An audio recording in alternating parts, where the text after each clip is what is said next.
Hi everyone, welcome to TechSway with me, Jay. Today we're going to be looking at the SaharaGaming C500 tempered glass PC case. If you're new to the channel, then don't forget to subscribe and of course tap that bell. So starting off, you should be aware that this unit is available within different variations, starting off with just the case by itself, all the way up to versions which include addressable RGB fans and a sync controller. Now to make it easier for you, I've listed these and some of the links of where to buy them in the video description down below.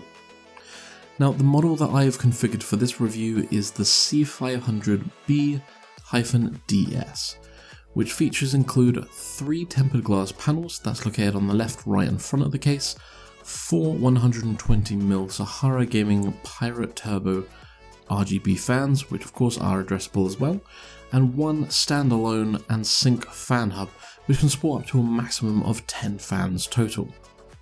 So if you're in the market for a great looking PC case that won't hurt your bank balance too much, then you won't be lost when considering this model. Whether you're building your next water-cooled gaming PC and also want to RGB all the things, or you simply want to build a nice looking office PC, then this case has got you covered. It can support 120, 140 and also 200mm fans. Now at the moment only the 120 and 140 are available, as Sahara weren't actually too happy with the performance of the 200, so they've actually delayed the release of them so they can help improve that performance. So expect to see the 200mm fans later this year.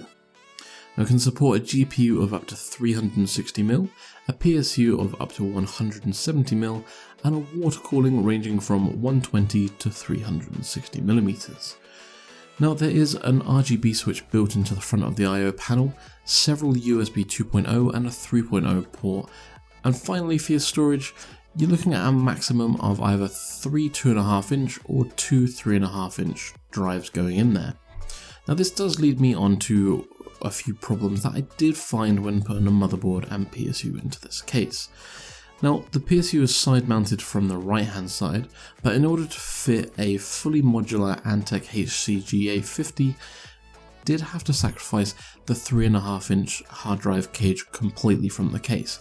That's not a problem for me as I mainly use SSDs or M.2 SSDs, but for some of you that want to use larger drives, that could be something to think about.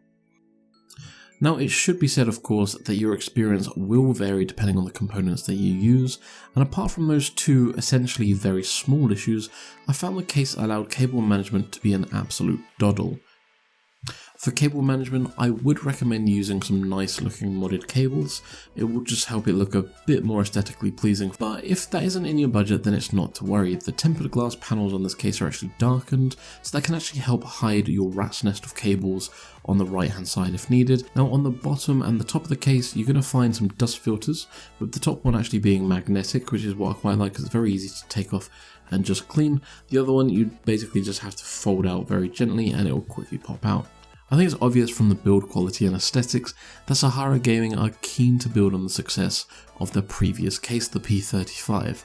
They've also been very aggressive with their pricing, which is great news for those of you looking to purchase a case like this. You can actually find the build featured in this video on Amazon today, and it's only $79.99, and that does include all of the fans and the fan controller.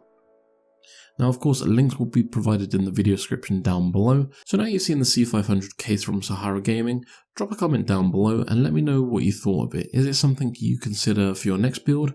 For now, thank you so much for watching and I'll see you guys in the next one.